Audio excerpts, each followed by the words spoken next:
अस्सलाम वालेकुम वरहमतुल्लाहि वबरकातुह। हज़रात गिरामी, ये सिलसिला हदीस खानकाह कादरिया वाहिदिया खुदानुमाइया वाक़ई दारुल इमाम अहमद रज़ा मंजनपुर कौशाम्बी मुज़ाफ़त अल हवास से अहबाब अहले सुन्नत के इफ़ादे और हिफाज़त के लिए नश्र किया जा रहा है। बिस्मिल्लाहिर्रहमानिर्रहीम। वअन अबी हुरैरता क़ाल क़ाल रसूलुल्लाह सल्लल्लाहु अलैहि वसल्लम यक़ूलुल्लाहु तआला अना इंदा ज़न्न अब्दी बी व अना माअहु इज़ा ज़करनी फ़इन ज़करनी फ़ी नफ़्सिही ज़करतुहु फ़ी नफ़्सी व इन ज़करनी फ़ी मलाइन ज़करतुहु फ़ी मलाइन खैरिन मिनहुम। मुत्तफ़क़ अलैह। हदीस पाक का तर्जुमा ये है कि हज़रत सैयदना अबू हुरैरा रज़ियल्लाहु तआला अन्हु फरमाते हैं कि अल्लाह के रसूल सल्लल्लाहु अलैहि वसल्लम ने इरशाद फरमाया कि अल्लाह ताला फरमाता है कि मैं अपने बंदे के गुमान के पास हूँ। बंदा जो मुझसे रखे, जब बंदा मुझे याद करता है तो मैं उसके साथ होता हूँ। अगर बंदा मुझे अपने दिल में याद करता है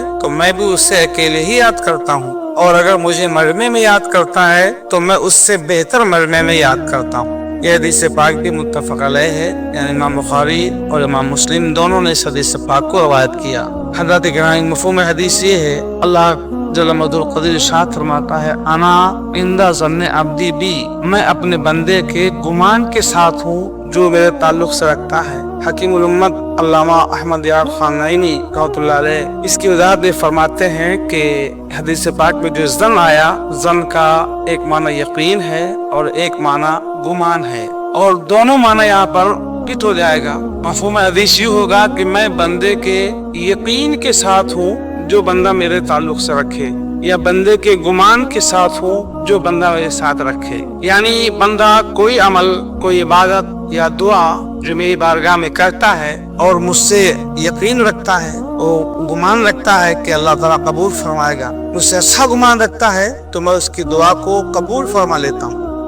और अगर कोई बंदा मेरी इबादत करे या मुझसे दुआ करे और उसका गुमान ये है कि पता नहीं दुआ कबूल हो कि ना हो, पता नहीं दुआ कबूल हो कि ना हो, अल्लाह कबूल करे कि ना करे, जो इस तरह का गुमान रखता है तो मैं फिर उसकी दुआ को रद्द ही कर देता हूँ। बंदा मेरे साथ जैसा गुमान रखता है, अच्छा गुमान रखता है तो मैं वैसा ही कर देता हूँ। हदीस पाक का मतलब ये हुआ, और इसका मतलब ये हरगिज़ नहीं है कि बंदा कोई अमल ना करे और अल्लाह से गुमान रखे, अल्लाह पर यकीन रखे कि अल्लाह ताला हमको बख्श देगा, नमाजों के करीब ना जाए, रमजान में रोजे ना रखे, फराइज़ व वाजिबात को कतान तर्क करे, लहव रईब, खेल कूद, शराब और जुआ की जिंदगी में मशरूफ रहे, और फिर कहे कि अल्लाह ताला बख्श देगा, अल्लाह ताला बख्श देगा, तो ये उम्मीद नहीं है, ये अल्लाह के साथ अच्छा गुमान नहीं है, बल्कि ये धोखा है। अच्छे गुमान का मतलब ये और अल्लाह से उम्मीद रखने का मतलब ये है कि बंदा इबादत भी करे, अल्लाह ताला का जिक्र करे, उसकी याद में मशरूफ रहे, उसके अहकाम की फरमाबरदारी करे, और फिर अल्लाह ताला से उम्मीद लगाए, उसके साथ अच्छा गुमान रखे, तो अल्लाह ताला